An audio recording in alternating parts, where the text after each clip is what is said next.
Praise the Lord. கர்த்தருக்கு ஸ்தோத்திரம். தேவனுக்கு மகிமையுண்டாவதாக. தேவனுடைய பிள்ளைகளே, தேவனுடைய வார்த்தை வெளிப்படும் நேரத்தில் தேவனுடைய வார்த்தையிலிருந்து தேவன் நமக்கு அநேக காரியங்கள் கற்றுக் கொடுக்க விரும்புகிறார்.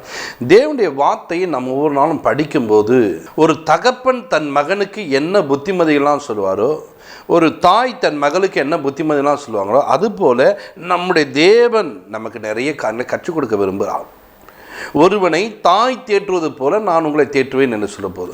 அப்போ பாருங்கள், தேவன் நம்மளை ஒவ்வொரு நாளும் தேற்றக்கூடாது. இந்த நாளில் ஆண்டவரே என்னோட கூட என்ன பேச விரும்புகிறீங்க, நான் என்ன காரியங்களை பேசணும், என்ன காரியங்களை கற்றுக்கொள்ளணுன்ட்டு போகும்போதே தேவ சமூகத்தில் இப்படி கேட்கும். வேதத்தை படிக்கும் போது அப்படி தேவனோடு கூட அவர் ஐக்கியப்பட வேண்டும். தேவ உறவிலே நாம் நிலைத்திருக்க வேண்டும். தேவன் நமக்கு உதவி செய்ய வல்லவராக இருக்கா. இந்த நாளில் கூட 1 நாளாகமத்தில் 28ஆம் அதிகாரம் 9ஆம் வசனம் வாசிங்க. என் குமாரனாகிய சாலமோனே, நீ உன் பிதாவின் தேவனை அறிந்து அவரை உத்தம இருதயத்தோடும் உற்சாக மனதோடும் சேவி. கர்த்தர் எல்லா இருதயங்களையும் ஆராய்ந்து நினைவுகளின் தோற்றங்களை எல்லாம் அறிகிறார். நீ அவரை தேடினால் உனக்கு தென்படுவார். நீ அவரை விட்டுவிட்டால் அவர் உன்னை என்றைக்கும் கைவிடுவார். நல்லா கவனிங்க. இங்கே வேதத்தை வாசிக்கும் போது அழகப்பட்டிருக்க, என் குமாரனாகிய சாலமோனே, என் குமாரனே, உன்னை நான் ஏன் உன் ஸ்தானத்தில் வைத்திருக்கேன் தெரியுமா? உன்னை ராஜாவை நான் வைத்திருக்கேன், உன்னை ராஜாவை மாற்றிருக்கேன். எதுக்காக தெரியுமா? இதோடைய பிள்ளையே கவனிச்சிங்களா? உன்னை ஆண்டவர் ஒரு ஸ்தானத்தில் உயர்த்துறான்னு சொன்னால் நீ அவரை தேடக்கூடியவனாய் மாற வேண்டும். நீ தேடக்கூடியவனாய் மாற வேண்டும். அப்போ பாருங்க, அவங்க மகனுக்கு அதை கற்றுக் கொடுக்குறார். என் மகனே, தேவனை என்ன பண்ணோம்? தேட வேண்டும். உன் பிதாவாகிய தேவனை நீ அறிந்து கொள். முதலாவது அவர் யார், அவர் என்ன செய்வார், அவர் என்ன செய்யக்கூடியவர், அவரோடு கூட நம்ம உண்மையாக உத்தமமாக இருந்தால் அவர் என்ன செய்வார். அன்றைக்கி அநேகர் பாருங்கள், இந்த தேவனை அறிந்தவர்கள் உண்மையாக இருப்பதில்லை. அப்போ பாருங்கள், உண்மை இல்லாமல் ஒரு ஆசீர்வாதத்துக்காக போராடி ஏதோ ஒரு காரியங்களை பெற்றுக்கொள்ள ஓடி முட்டி மோதி ஏதோ ஒன்று பண்ணி, நான் இந்த நாள் இவ்வளோ வருஷம் வாழ்ந்ததில் ஒரு வீட்டை கட்டியிருக்கிறேன், ஒரு சின்ன காரை வாங்கியிருக்கேன், இப்படி தான் விடுவான். தேவப்பிள்ளைய, நீ உண்மையாக நடந்தால் பரிபூர்ண ஆசீர்வாதம் ஒன்று இருக்குது தெரியுமா? அது தெரியவே தெரியாதா இருக்கு. அப்போது இந்த தேவனை ஒரு மனிதன் அறிந்து கொள்வான் என்று சொன்னால், அறிந்து கொண்டால் அவருக்கேற்ற ஒரு வழிகளில் நடக்க வேண்டும். அவருக்கு பிரியமாய் நீங்கள் வாழ வேண்டும். அது சொல்ல பாருங்க, அங்கே நீ என்ன பண்ண, உன் பிதாவின் தேவனை நீ அறிந்து கொண்டு உத்தம மனதோடு. உன் மனது எப்படி இருக்கணும்? உத்தமமாக இருக்கணும். தேவலாத்தெல்லாம் யோசிச்சு தேவலாத காரணம் செஞ்சுன்னு உத்தமம் இல்லாமல் மேலே ஒரு காரியங்கள் பாருங்கள். அவர் உங்களை பார்க்கும் போது எப்படி பார்ப்போம்? அப்படி எதுக்கு வாங்க எப்படி இருக்கீங்கட்டு, இது ஏன் தெரில வந்துச்சுன்னு தெரில. பார்த்தீங்கன்னா எப்படி பேசுகிறோம்? இந்த பக்கம் பார்த்தீங்கன்னா சிரிச்ச முகமாக பார்த்து வாங்க எப்படி இருக்கீங்க, நல்லா இருக்கீங்க. இந்த பக்கம் அப்படி திரும்ப கீழே குனியும் போது உடனே போங்க, இது எதுக்கு வருதுன்னு தெரில, இது சீக்கிரம் போனால் நல்லாயிருக்கும், இன்றைக்கி என்ன பண்ண போதும் பாருங்கள். உடனே ஒரு பேச்சு பாருங்கள் எப்படி மாறுது. தேவன் இதை அறிந்தவராக இருக்கிறார். உத்தம மனதோடு அவரை சேவிக்க வேண்டுமாம். உன் மனது உத்தமமாக இருக்க வேண்டுமாம். இந்த உத்தமத்தை விட்டு வேறொரு காரியங்கள் நடக்கூடாது. உத்தமம்னா ஒரு காரியங்களை சரியாக செய்வதுதான் உத்தமம். இந்த உத்தமத்தை விட்டு ஒரு மனிதன் மாறக்கூடாது. நீங்கள் யோபை குறித்து பாருங்கள், அழகாக போடுங்க. உத்தமனும் சன்மார்க்கனும் தேவனுக்கு பயந்து பொல்லாப்புக்கு விலகிற ஒரு மனிதன் என்று சொல்லப்பட்டிருக்கு. அந்த மனிதனை காணும்போதே உத்தமன். இந்த உத்தமனை குறித்து அங்கே பேசும்போது பாருங்கள், சாத்தா வந்து நின்ட்டான் குறுக்கல. அவன் சும்மா அவன் தேடுறான். நீர் அவனை ஆசீர்வதிங்க, அவனை சுற்றிலும் வேலை எடுத்துருக்கீங்க பாருங்கள். ஆசீர்வதிருக்காங்களா, வேலை எடுத்து வச்சுருக்காங்க, அந்த வேலையை எடுங்க. இப்போ இந்த ஆசீர்வாதம் இருக்கிறதுனால்தான் அவன் உத்தமன் என்று சொல்லப்படுது. சாத்தா நினச்சிருங்க, ஆண்டு பார்த்தாரு, இந்த ஆசீர்வாதம் இல்லைனாலும் அவன் உத்தமன் தான். அப்போ பாருங்கள், அந்த வேலி எடுக்கப்படுது.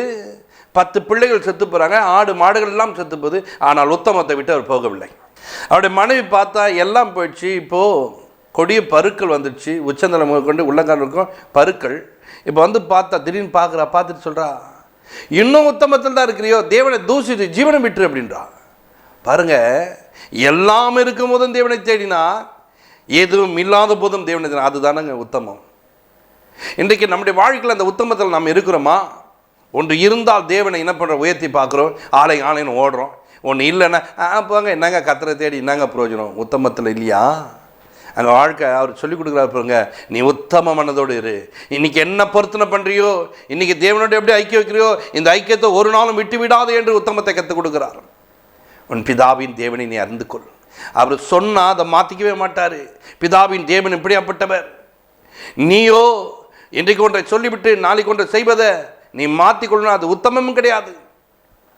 அவர் உன்னை அறிந்து கொள்ள வேண்டாம், நீ அவரை அறிந்து கொண்டது போல நீ அவருக்கேற்ற ஒரு உத்தமத்தில் இரு. உன் மனது உத்தமத்தோடு இருக்க வேண்டும். உத்தம மனதோடு அவரை சேவிக்க வேண்டுமா. நீ சேவிக்கும் போது அந்த உத்தமம் ரொம்ப முக்கியம். இன்றைக்கு உத்தமமே இல்லாமல் நிறைய பேர் வந்து சேவிக்க வந்துட்டாங்க.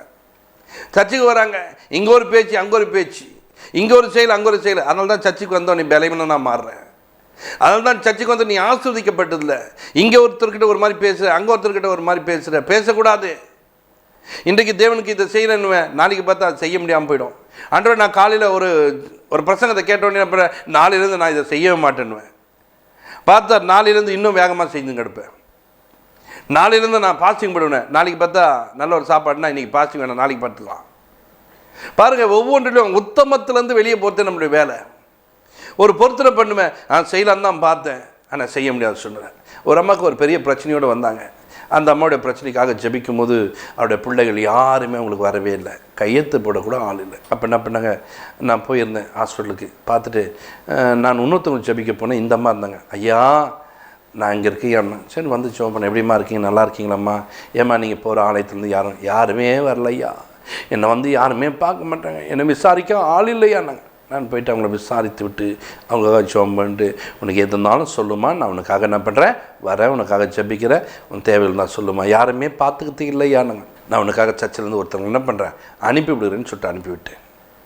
அவளை போய் பார்த்தார்கள், அவர் பக்கத்தில் இருந்தாங்க, அவங்களுக்கு தேவையெல்லாம் செஞ்சாங்க. அப்புறம் ஆப்ரேஷன் பண்ண வேண்டிய சூழ்நிலை, கையெழுத்து போட ஆள் வேணும். அவங்க பிள்ளைங்களுக்கெல்லாம் ஃபோன் பண்ணுறாங்க, எந்த பிள்ளைகளும் வந்து நிற்கலை, வரமாட்டேன்ட்டாங்க. மருமகள் போவிட மாட்டாங்க, என் பிள்ளைகளெல்லாம் யாரும் வரமாட்டாங்க, கையெழுத்துப்படி யாரும் இல்லையானாங்க. தருமா பாஸ்டர்மா அனுப்புகிறேன்னு சொல்லிட்டு அவங்க போய் அங்கே கையெழுத்து போட்டுன்னு அந்த ஆப்ரேஷனுக்கான காரியம் நடக்கும். வந்தாங்க, வந்துட்டு ஐயா என்னை யாருமே பார்க்கல, ஐயா நீங்கள் தான் பார்த்தீங்க, நான் ஒரு இடம் இருக்குது அரை கிரவுண்டு அதை நான் விற்றுட்டேன்னு சொன்னால் நான் என்ன பண்ணுவேன், உங்களுக்கு பாதி உங்களுக்கு ஆலயத்துக்கு கொடுத்துறியானுங்க. சரி ஜெபம் பண்ணு போயிட்டாங்க. திரும்பவும் அதுக்கான விலைகள் கொஞ்சம் கூடுதலாக அப்படி வருது. அப்புறம் திரும்ப வந்தாங்க, வந்துட்டு அதை விற்றுட்டா கூட சர்ச்சுக்கு ஒரு 20,000 ரூபாய் கொடுக்கலான்னு பார்க்குறீங்க. பாருங்கள் எப்படி இருந்துக்காம மனம் உத்தமத்தை விட்டு விலைக்கு போச்சு. திரும்ப வந்தாங்க, 10,000 ரூபாய் கொடுக்கலான்னு பார்த்தாங்க. திரும்ப வந்தாங்க, அது விற்றே போயிடுச்சு. ஐயா நான் 5,000 ரூபாய் சர்ச்சுக்கு கொடுக்கணும். ஏம்மா அந்த 5,000 ரூபாய் கூட நீ வச்சுக்கம்மா, அது உன் தேவைக்கு யூஸ்ஃபுல்லாக இருக்கட்டும், தேவனுக்கு கொடுக்கணும் அவசியம் இல்லை, நீங்கள் எடுத்து யூஸ் பண்ணிக்கிட்டேன். ஏன்னா உத்தமம் இல்லாத ஒரு மனிதன்கிட்ட நம்ம வாங்கக்கூடாது. இன்றைக்கு அநேகர் உத்தமத்தை விட்டு விலகி போகிறார்கள், உத்தமமாக நடக்க முடியாதவர்களாக இருக்காங்க. இப்போது ஆண்டவரே கவனிங்க, இந்த உத்தமத்தை எதிர்பார்க்கிறாங்க. தாவீது அதை அறிந்தவர் தன் மகனுக்கு சொல்ற, என் குமாரனாகிய சாலமோனே நீ அவரை அறிந்து கொள், உன் பிதாவின் தேவனை முதலாவது அறிந்து கொள்ள வேண்டும். ராஜ்யத்தில் உட்கார்வது பெருசு இல்லை, ஒரு காரியங்களை செய்வது இல்லை, உயர்ந்து நிற்பது பெருசு இல்லை, நீ அவரை அறிந்து கொள். அவரை அறிந்து கொண்டு என் மகனே உத்தம இதயத்தில் நிற்க கற்றுக்கொள். இந்த உத்தம இதயத்திலிருந்து அவரை தேட வேண்டும். அல்லேலூயா. கர்த்தர் இதயத்தை ஆராயக்கூடியவர். அவர் என்ன பண்ணுவார், உன் இதயத்தை ஆராயக்கூடியவர். உன் இதயத்தை பார்த்து கொண்டிருக்கா, நினைவுகளின் தோற்றத்தை அறிவார். நீ என்ன நினைக்கிறியோ அதுக்கு ஒரு உருவம் ஒன்று உண்டாகும். இப்போ ஒன்றும் இல்லைங்க, கார் நினச்சிட்டா கார் என்ன பண்ணுது, அப்படி அழகா காரு, ஆமாம் கார் இப்படி இருக்குங்களா அப்படின்னா. ஒரு மாட்டு வண்டி சொன்னால் மாட்டு வண்டி இப்படி இருக்குங்க அப்படின்ட்டு இருக்கோம், மாடு வச்சுருக்கோம் இப்படி இருக்கும். பார்த்தீங்களா, ஒரு சின்ன பிள்ளைங்கிட்ட சொல்லி பாருங்கள், மாட்டு வண்டி எப்படி ஓட்டுவாங்க, இப்படி ஓட்டுவாங்க. கார் எப்படி ஓட்டுவாங்க, இப்படி உடனே கையை வச்சு. அப்போ பாருங்கள், நாம் சொல்லுகிற வார்த்தைகள் ஒரு நினைவுக்கு ஒரு காட்சியை உண்டு பண்ணுது. அது சொல்லிக் கொடுக்குறாரு, நினைவுகளின் தோற்றங்களை அவர் அறிந்தவர். நீ நினைக்கிற பற்றியா அதுக்கு ஒரு தோற்றம், அதை அறிந்து கொண்டவர் அவர். அப்போது தேவையில்லாத நினைக்காதப்பா, தேவையில்லாத சிந்திக்காதப்பா, அப்படி இருந்தால் கத்திரிக்க அது பிடிக்காதப்பா. பார்த்தீங்களா எவ்வளோ காரியங்களை கற்றுக் கொடுக்குறாரு. பார்த்தீங்களா, உன் பிள்ளைக்கு நீ என்ன கற்றுக் கொடுக்குற, உன் பிள்ளைய நீ எப்படி நடத்தணும்னு பார்க்குற. உன் பிள்ளைய நல்லா படிக்க வச்சுட்டா போதும். இன்றைக்கி நல்லா படிக்க வச்சவங்க நிறைய பேரண்ட்ஸ் என்ன சொல்கிறாங்க தெரியுமா, என் பிள்ளை என்னை வந்து பார்க்கவே மாட்டேறான். இப்போ கூட ஒரு அம்மா அழுதுன்னு சொல்கிறாங்க, 3 லட்ச ரூபா சம்பளம் சம்பாதிக்கிறான், என்னை வந்து பார்க்க மாட்டேறான், நான் ரொம்ப கஷ்டப்படுறேன். பார்த்தீங்களா, நீ இதை கற்றுக் கொடுத்துட தேவனை சேவிக்க கற்றுக் கொடு, உத்தம இதயத்தோடு இருக்க கற்றுக் கொடு. உத்தம இதயம், அன்றைக்கி அம்மா உன்னை நான் பார்த்துக்கொண்டு சொன்னுவேன், வாழ்நாள் முழுதும் உன்னை பார்த்து கொண்டு இருப்பான். அப்பா நான் உனக்கு இதை செய்வேன்னு சொன்னவன் உன் வாழ்நாள் முழுதும் உன்னை அப்படி தூக்கி சுமக்கணும் மாறுவான். ஒரு நாள் நீ தூக்கி சுமத்தல, இன்னைக்கு வயதான காலத்தில் உன்னை தூக்கி சுமக்க உத்தம இதயம் தேவை. உன் பிள்ளைக்கு இதை கற்றுக் கொடுத்துருக்கிறியா, வேதத்தை நீ அறிந்து கொண்டால் தானே உன் பிள்ளைக்கு இவைகளை கற்றுக் கொடுக்க முடியும். தாவீது அதை அறிந்து கொண்டவர் தன் சாலமோனுக்கு தன் மகனுக்கு அதை சொல்லிக் கொடுக்கிறார். என் மகனே உன் பிதாவின் தேவனை நீ அறிந்து கொள் என்று சொல்லி உத்தம இதயத்தோடு அவரை சேவி என்று கற்றுக் கொடுக்கிறார். இன்றைக்கு தேவ பிள்ளையே, நாம் உத்தம இதயத்தோடு இருக்க வேண்டும். நம்முடைய பிள்ளைகளுக்கு அதை கற்றுக் கொடுக்க வேண்டும். பிள்ளைகளுக்கு கற்றுக் கொடுக்கும் போது சொன்ன அவர் நினைவுகளின் தோற்றங்களை அறிந்தவர். நீ நினைக்கிற பற்றி அவர் நினைவுகளை அறிந்த தேவனாக இருக்கிறார். அதனால் உன் வாழ்க்கையில் ஏதாவது தவறாக நினச்சிடாதப்பா, தவறாக யோசிடாதப்பா, தவறாக செஞ்சிடாதப்பா. அது உள்ள தோற்றமாக உருவாகி உட்காந்துருக்கும். இன்றைக்கு அப்படிப்பட்ட காரியங்கள் இருக்குமானா அதை நீ மாற்றிக்கொள்ள.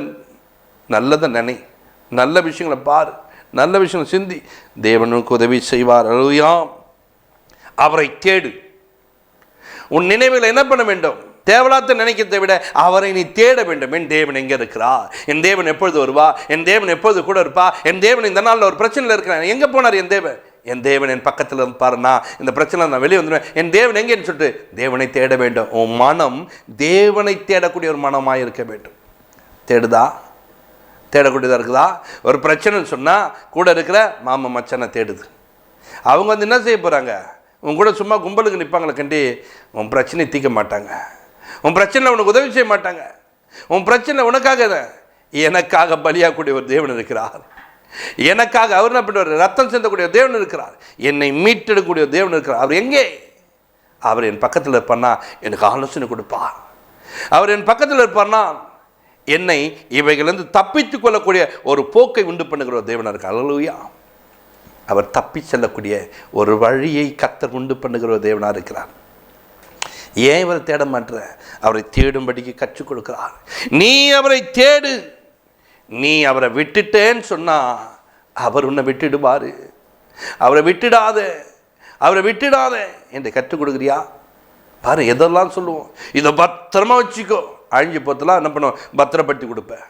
அழிஞ்சு போத்த பிறகு பத்திரமா வச்சுக்கிறதுக்கு கற்றுக் கொடுப்பேன். ஆனால் எதை சொல்ல மாட்டேன் தெரியுமா? தேவனை விட்டு விடாதபடிக்கு, என் மகனே தேவனை தேடினாயா?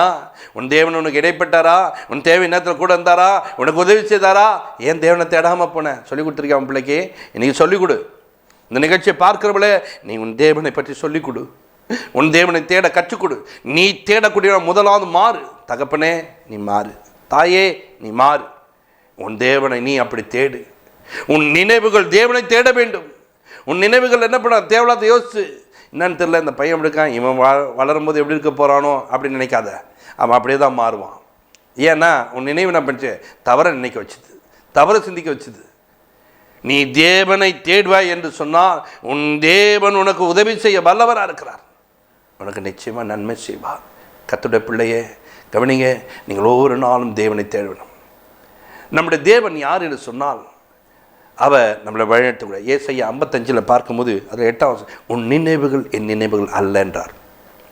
நான் ஒரு வழியில் போனேன் பார்ப்பேன், அவர் ஒரு வழியை வைத்திருக்கிறார்.